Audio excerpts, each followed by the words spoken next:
like J.Brock, cause I can score with a second on the clock. We got to talk about this, man. Writer's block being one of the reasons that caused you to sing, okay? Are you still, like, 'cause there was a point in time where you said you couldn't write a hook and a verse in the same day. Are you still going through that? Nah. Okay, for sure. Make a song in like 30 minutes, 40 minutes tops. Yeah. Good song though. Yeah. Bad song, I'll probably do in like 10 minutes. Yeah. So let me ask you, man, writer's block. Speak on what do you do once you get how do you catch writer's block? What is a moment where you write and you like, you know what, I just can't write no more? How does that feel? Writing too much. Yeah. It was a time I wrote like 10 songs in a day. I did a mixtape in a day. Yeah.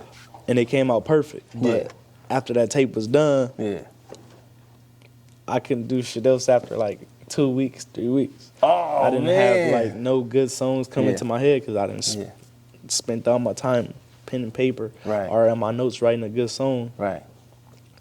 So let me ask you, man, is there something that you go out and do once you get writer's block? You like, let me go do something real quick. Let me drive over here.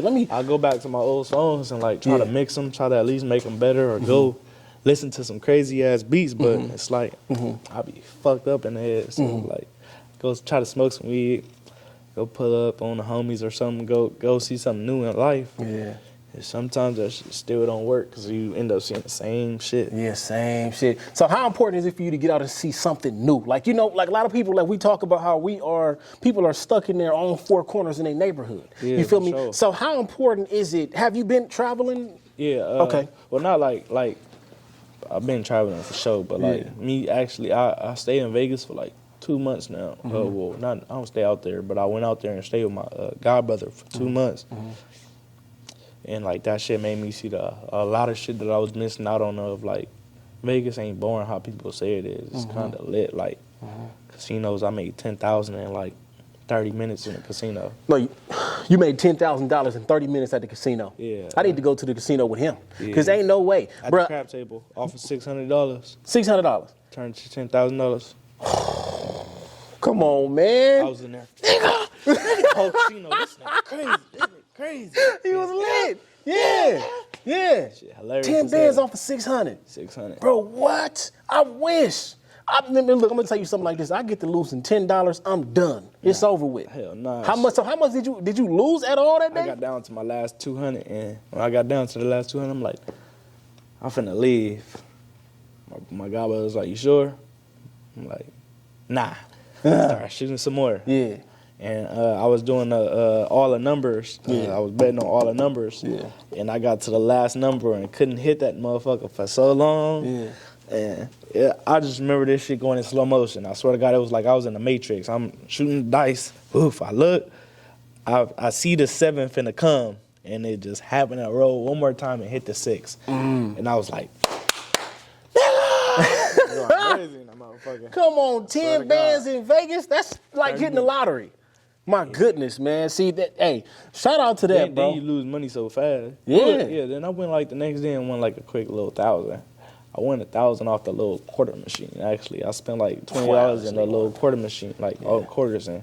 The machine just went crazy. It was like, ding, ding, ding, ding, ding. And the lady started bringing me buckets. Oh, man. I'm like, oh, yeah, this is the money. They had the camera on him. They said, it's him. Bless him. Yeah, bless him. Fuck that. They weren't trying to bless shit. When I hit for the 10 bands, man, I ain't never seen there's many people, like the police come out of the casino, ask me questions. Oh, are you 21? And all type of shit. Like, what the fuck? I ain't seen them in the casino the whole time. They just popped up. Popped up out of nowhere, asking me for my ID and all type of shit. Like, am I 18? Am I legal? Have I got any warrants? They asked me. All trying not to give me the money. Damn, that's what come of winning 10 bands in Vegas, y'all. That's crazy. Little 10 piece. That's how they act. Imagine if you would have won 100. Man, it would have been ugly. Man, they probably wouldn't have let you go. Gotta start sports betting. Oh man, so yeah, sports betting is the move right now. I'm noticing that too. I'm just afraid to lose my money, so I don't touch it.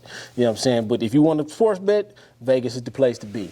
Now we got to talk about Bracken 5. You feel me? This was a tape. You said you deleted this whole situation. You deleted these songs because you didn't like the way that it sounded. Yeah. How much did it pain you? Because you know that you was putting in work to make that. Yeah. How much did it pain you to delete these songs? Not that bad. Yeah. I listened to it in my big speakers. I went in my car and listened to the tape twice. I'm like, this shit ain't it. It don't sound like me. Personally, it sound like somebody that's trying to be bigger than what they is. And when I heard that shit, I'm like, nah, this ain't me. Trashed it. Yeah. Then, like I said, I went back in my house and wrote 10 songs in a day. And them 10 songs came out perfect when I went and recorded them. No writer's block. No writer's block. That's why you catching writer's block. You writing 10 songs in one day. Goodness gracious. But it was like, I posted on my Instagram that my project was coming out this day. It's like, I can't be lying to my fans. I gotta, that's where you lose fans at and shit, like lying to them and shit. Well, how much time did you have before?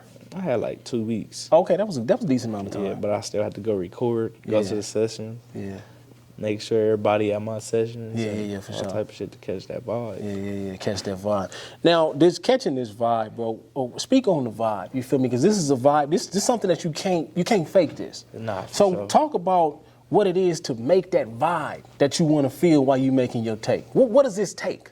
I gotta catch the streets. It's like when I was working on the bragging, that's what I was rapping about. Bragging, like Gudda Brvckin. A lot of people ain't know the bragging wasn't like, oh, it was bragging. It was for me. I'm Gudda Brvckin. At the same time, we spell Brvckin B-R-A-C-K-I-N. I spell it B-R-V-C-K-I-N. That's my name. Like, it's not like what's bragging. It's like me, Gudda Brvckin. Yeah. So it's like the V stand for villain. It's like Okay, got you. it's like one of the hoods that we allied with, but I had to make sure it was me. I didn't want it to be nobody else. Yeah. I wanted it to be me rapping about the streets. The Bragging 5 wanted it to be about the streets, but at the time, I was going through some shit with my grandma, so it was like, I wanted it to be like my last Brvckin tape that had something to do with my grandma. So it was like, that was the last Brvckin right there, and it came out fire. Exactly how I wanted. Shout out Papa. Shout out Papa. He put in a lot of time with Brvckin 1, Brvckin 2, Brvckin 4, and 5. He didn't fully produce 3 because we had our words, but shit, we was good again, but it happens sometimes. Yeah, it happens from time to time. sure. Now, if you don't mind me asking, how important was Grams to you, bro? My grandma was my mama shit. When I used to get in trouble and shit, that's why I used to go to my grandma. Sometimes, like, I stayed with my grandma, like, Brvckin 3, 4, and 5, I stayed with my grandma that whole time. Like, I stayed with my grandma for, like, 5 years. My mom was out here. We was out here. And then, shit, I got in trouble. My brother got in trouble. My brother got shot. And when my brother got shot, we had got evicted from the crib out here, and I had to go with my grandma. I had to go where I for sure had a bed at. I don't even give a damn. I needed a bed and some shit over my roof. For sure.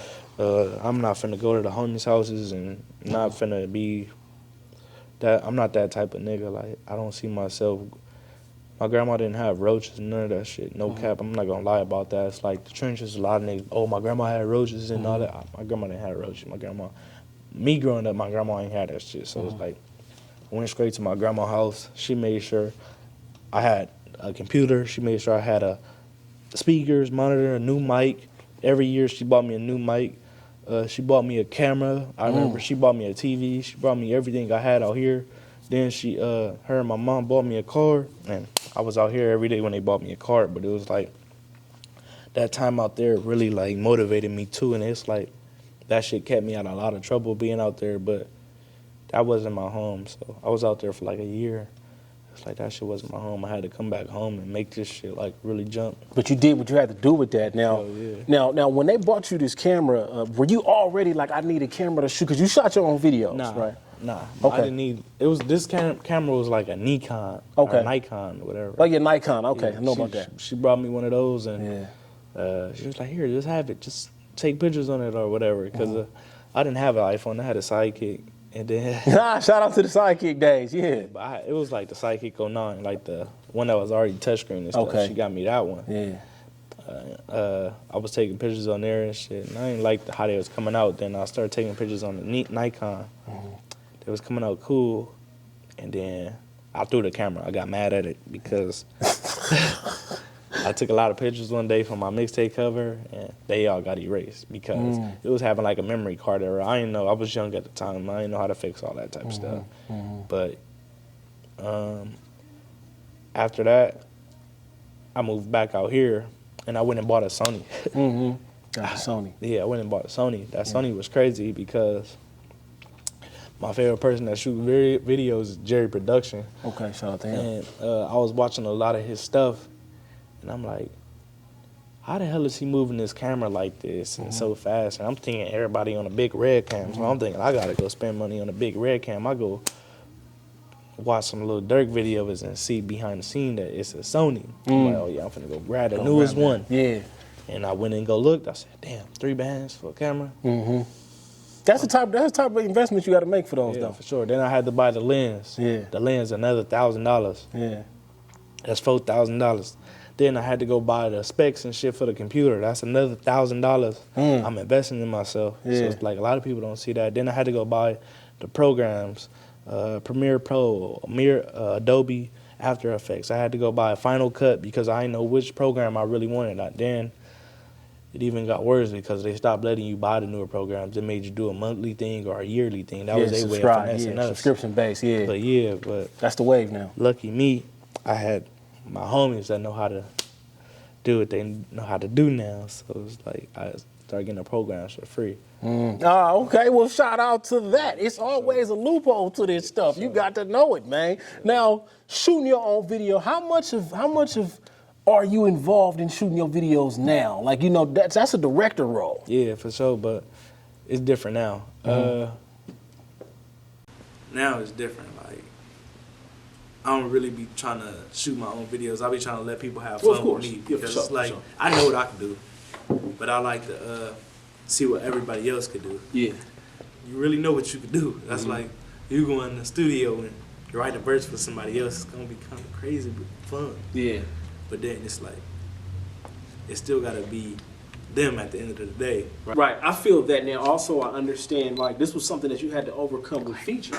Because you have feelings about sharing your stuff with other people. Yeah, I didn't have no features. Which I can relate to because it's kind of like, this is my thing. And at the end of the day, you got to realize that nobody's going to care about it like you going to care about it. You feel what I'm saying? I had 4 projects with no features by choice, not force. I got features from people, but I just chose not to put them on a project because of, like I said, I mean, I had like people around me on the project because they knew what the bracket meant for me. Like I was first bracking off McKinley. The project was originally called the first bracking off McKinley. Number 1 is called the first bracking off McKinley.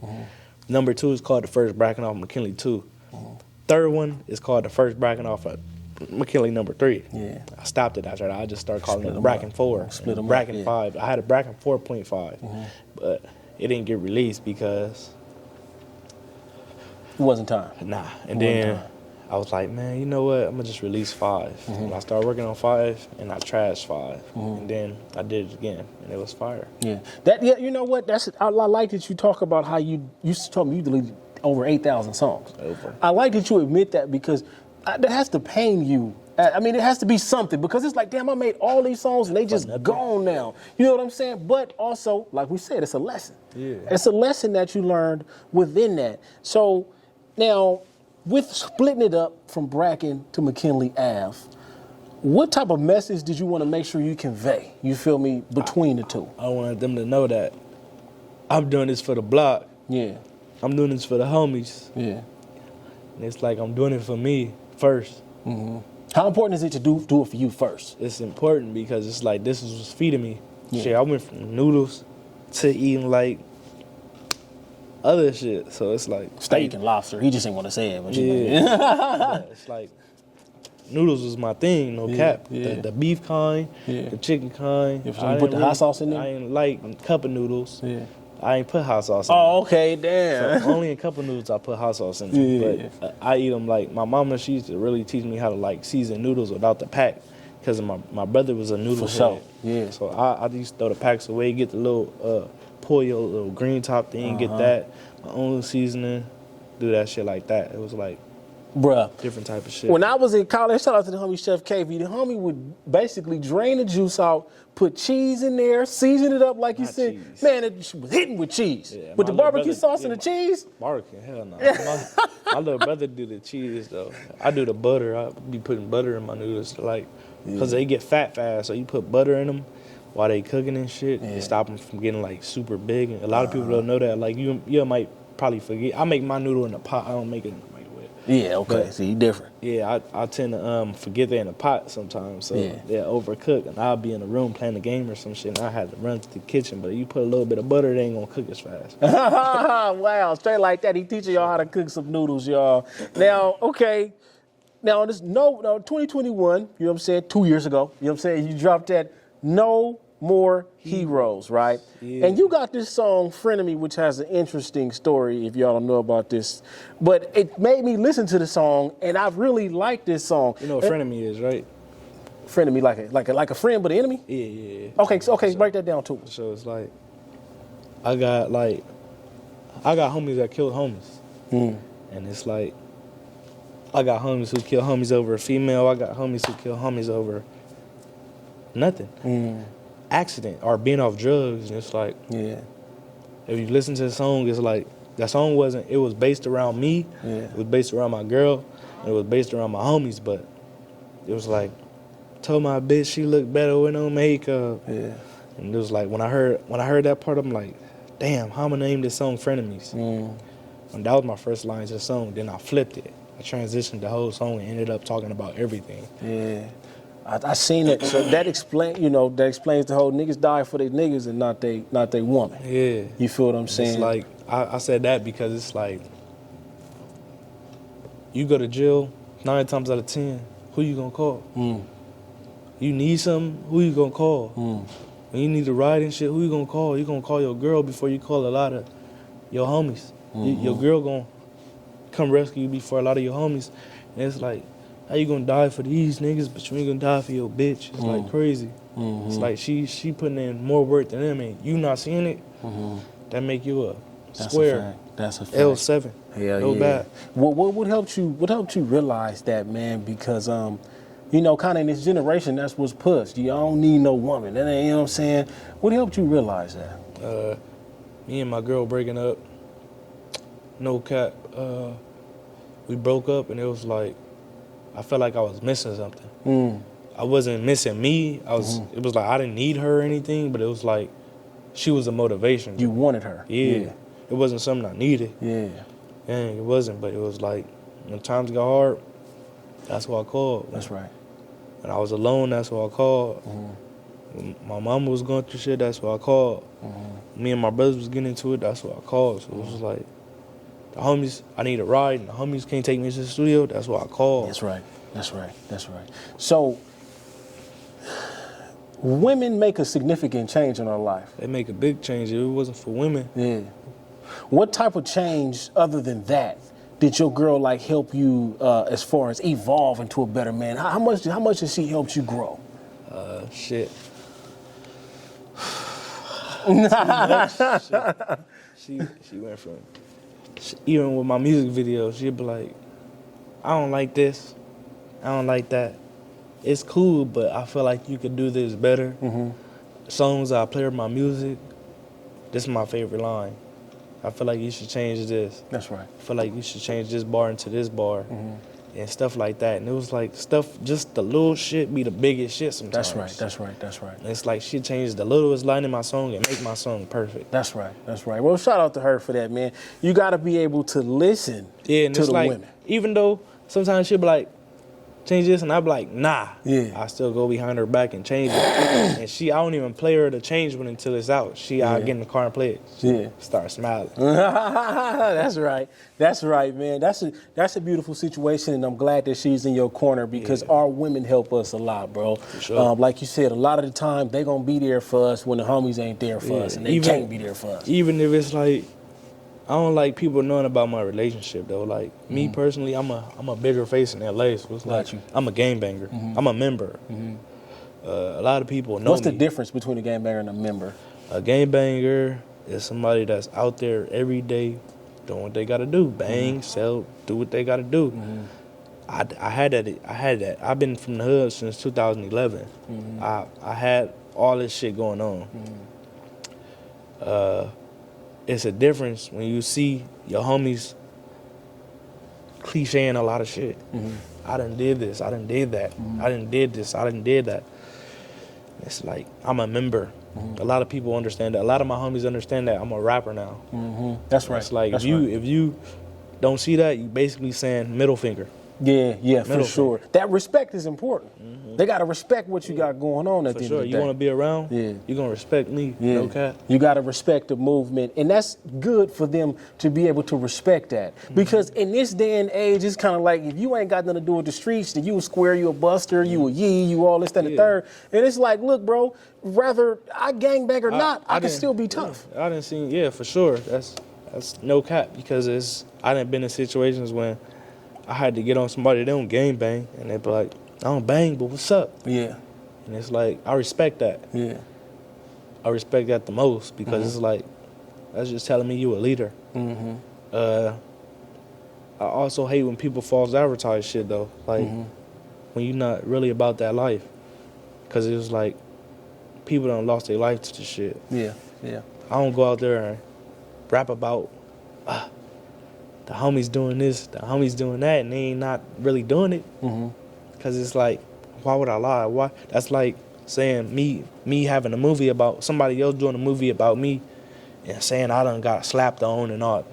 You know how pissed off I'm going to be? It's not going to happen. It's not going to happen, man. So, you know, at the end of the day, move with respect. You feel what I'm saying? Sure. Move with respect and love, because that's all we want is peace, prosperity, and wealth, baby. Love You and feel me? loyalty is not the same. What's the difference? Know the difference. Love is like